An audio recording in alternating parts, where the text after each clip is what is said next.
Welcome back to the channel. So we're going to look at simple splits and layers. There's going to be two different approaches and how you can do the same thing. Each one has a sort of a little intricacy to it.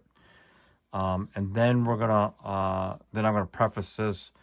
Whatever I'm going to show you applies to plugins and external instruments. I'm going to use internal key group expansions, so they kind of live inside here. So I'm going to treat them as like a native sound, if you will.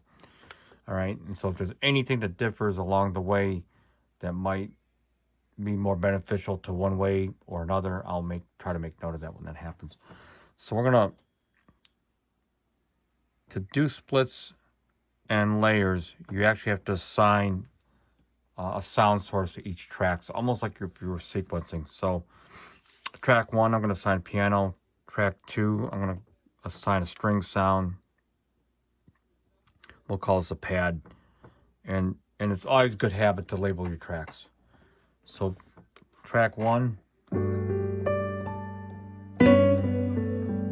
And then we're going to put the piano. In track 2, we got strings. Okay, and then I'm going to do 1/3 or a third track, and I'm going to call this pad. Not pad, but bell. I'll do bell. Let's say BL for now. All right. And then we'll assign a bell sound.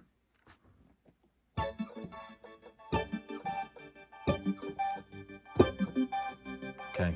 And so one of the ways to get into this is to go in to the main menu. If you've got anything but an MPC keys, and you're going to see this little logo here, sounds. Typically, the sounds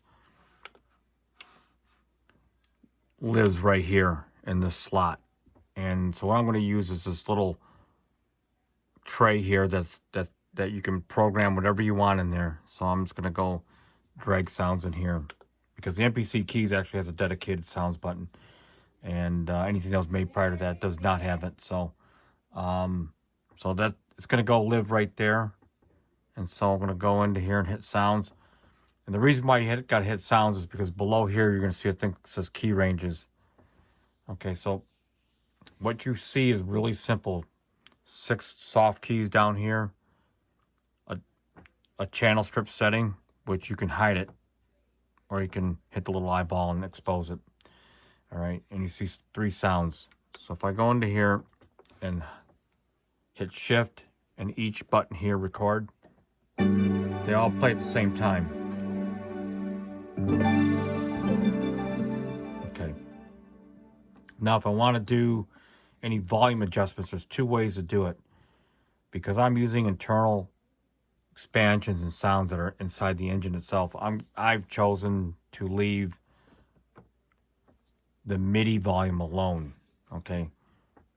And just keep it pretty straightforward and use the program volume. So the program volume, this would be analogous to you going up to your module, like your Kronos or Triton, and turning the actual volume knob on the hardware piece. That's what this is basically doing.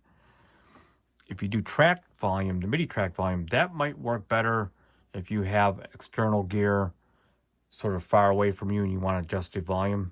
But that's, personally, I chose not to do that. It gets too confusing when you have internal samples and external sound sources, and it can kind of get confusing when you start using all that. So, but you work the way you want, whatever way works best for you. This is what works good for me. Okay, so now if I use the Q link over here to simplify it, what I'm doing is I'm selecting between the 3 different tracks I have set up. Consequently, you can tap each track and achieve the same thing. I just choose to do it this way. And then what I'm going to do is I'm going to use the other Q link right here. It's just outside the camera. And I'm going to adjust the volume right here. So no piano, some piano. Okay, and I'm going to hit shift and record and just let these all play at one time. So I'm going to go down to here, just the pad. So we'll go, and then the bell. We're going to just, for now, I'm going to just turn the volume down on the bell.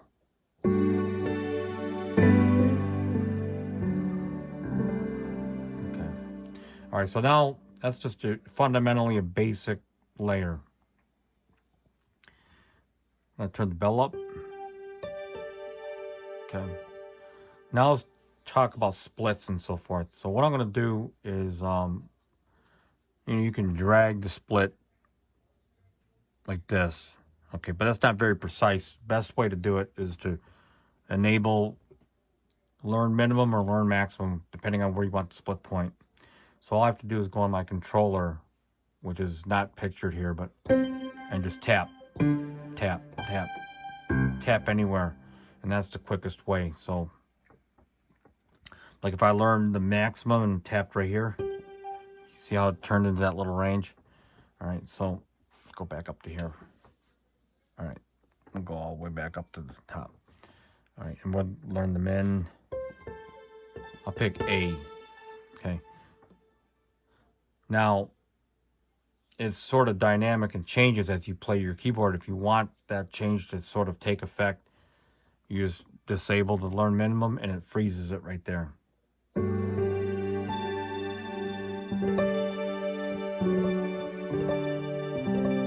Okay, now, incidentally enough, because this is really good for performance, even though you can record like this. See these three tabs and these three here? This is sort of like your, we're going to call it MIDI mute. Okay, so this is an exception that we're going to actually mute something at the MIDI level. So if I play something, I got nothing. And I can kind of bring them in and out. All for performance. Or I can bring the pad in.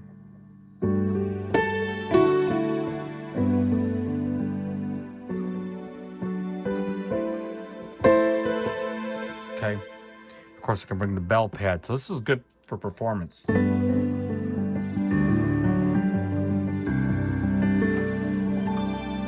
Okay. All right. So that's the advantage of being in that mode. Now let's go out and I'm going to show you the second way. If I hit this tab here, you're going to see similar parameters, but not all the same. Okay. So the volume levels that are going to be displayed on this particular page is going to be your MIDI track volume. And like I said, you can use that, but I chose in my situation to use program volume, which is not displayed, unfortunately.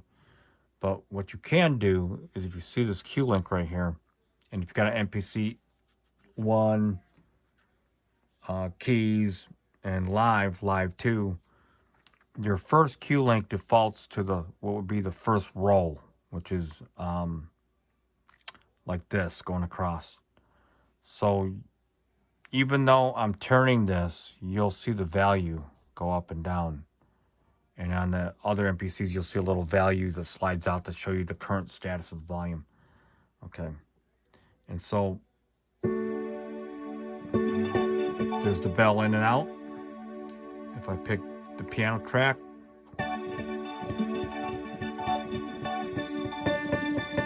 right? So the other thing to show real quickly is going to be your splits and layers. So let's go to the split and layer. What's different about, so we'll go to the bell. What's different about this is when you put it in learn mode, it doesn't stay on, as far as I know, it doesn't stay on learn mode. So once you tap a key on the keyboard, watch it disappear and disengage. And it found a value.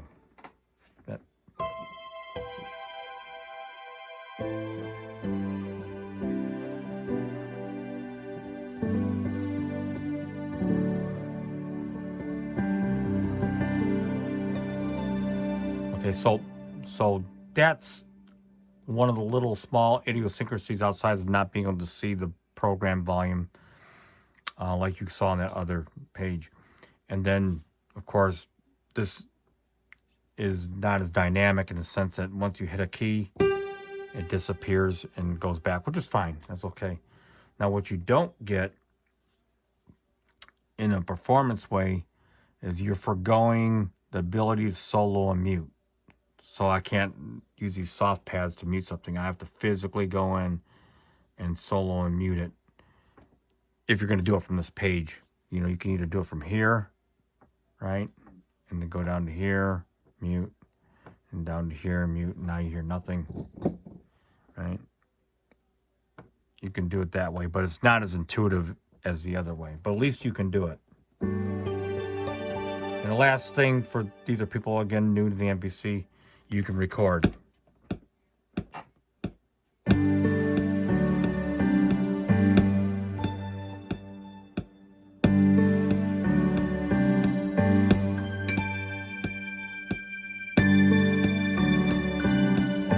And I'm recording this in real time, so.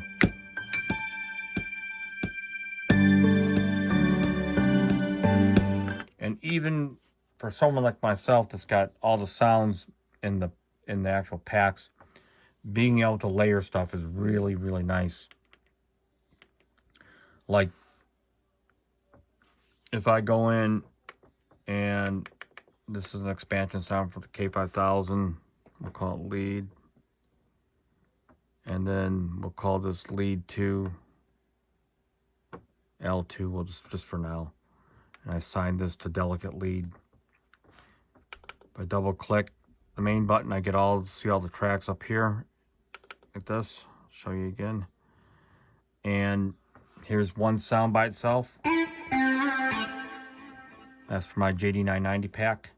And this is for the K5000. Layer them together. And you got a sound that I would not be, to have been created. I would not be able to create it out of anything else. Right? So, and you can record.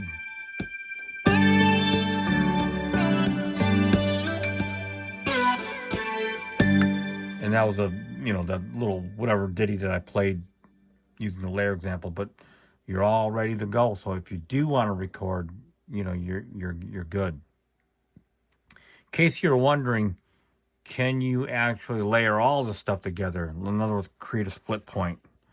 And the answer is yes, you can. I can MIDI learn on here, MIDI learn on here, and then put them all on a stack. And now here's the piano. And here's the lead. And I'm playing it all at the same time.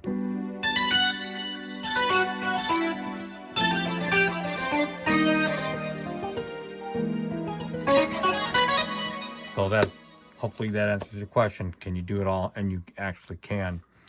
If you got enough RAM and all that. So again, hopefully these basics will help you out so you can advance your way through the MPC. And then really, basically these features are just tools, and it's your own imagination, creativity that can take this to a whole nother level. So until next time, peace out.